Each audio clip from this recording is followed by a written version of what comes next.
Welcome to the Art of Hitting channel. Today we got clips. We got clips. We got information on something we put out months ago. Our category of to live longer and play strong. We had 8 tips back then, and exercise, of course, was one of them. We're talking about moving and getting your autophagy activated. But today, what we're going to talk about is something very important that can increase your long life for sure. Excuse me, I got to go take a nap. Harvard Medical School found that there was a 37% decrease in heart disease among habitual nappers. So a habitual napper was someone who napped like 3 or more times a week. 37% less likely to die of heart disease. Now, when they focused on men, it more than doubled. There was a 68% decrease in heart disease among men who nap habitually. Now, I was running this talk past a doctor friend of mine, and they confirmed that there is no known medication currently available, no pill you can take that can reduce a man's chances of dying of heart disease by 68%. There's no pill, but there is a medication, and the medication is taking a nap. Each day, or as many times through the week as you can, going to sleep in the middle of the day for 20 to 60 minutes. They did another study in Switzerland. This one was really cool because it was a big study, 3,000 people, randomly selected from the Swiss population, ages 35 to 75. And what they found was, again, direct correlations between people not dying and those who had naps. Even people who just had 1 nap a week had a 42% less likelihood of dying of heart disease, stroke, and heart attacks. Those are like 3 of the biggest killers in the Western world. And this was just taking a nap once a week. So really, the jury is in. If you want to live longer, take a nap. Know what to do now to live longer, but just like in softball, you want to hit, but you got to have timing, technique, and technology.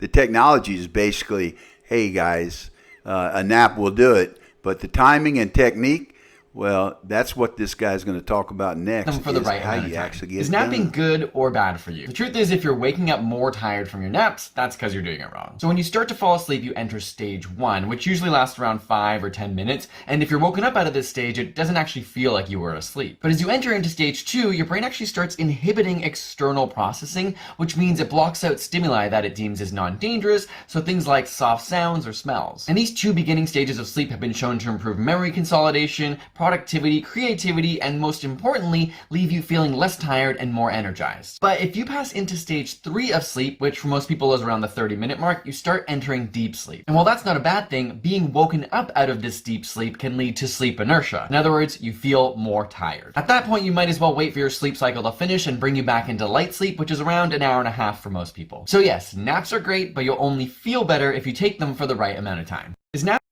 I might not be able to control how long I'm going to live.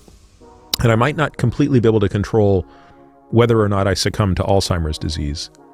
But I don't want to spend the last decade of my life not being able to do the things that I want to do physically. Get ready for an incredible conversation with Peter Attia on high performance. You talk about 5 pillars of health. So one of them is nutrition. What you eat, when you eat, how much you eat, all those things factor into your health. Exercise and movement, sleep, all the things that you do to around managing your emotional health. And then the final one is all of the molecules, pharmaceutical agents, hormones, supplements, drugs that you would take. And so now most of us are walking around with too much energy. And that excess amount of energy is indeed problematic. And it is underpinning Peter so much. Attia, who is the leading expert on the applied science of longevity.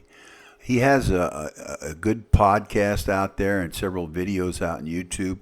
I'd look him up and look at that thing in depth. He's got an hour discussion out there. This was just put in there to kind of give you a baseline of how valuable sleep is. There's a whole lot of information out there. And I think this is very valuable. If you want to live longer and play stronger, you'll want to get into this. And you make your own decision. I can only lead you to water, like the old adage is, you can lead a horse to water, you can't make them drink. That's going to be up to you. If you want to hit bombs like this guy here did back when he was a young man, you're going to need your sleep. I've always got my sleep, and that's a whole story in itself. But get your sleep, eat right, and he talked about the 5 pillars of good health. altogether important. And one of them, of course, is just keeping the old man out. That's it. Keeping the old man out.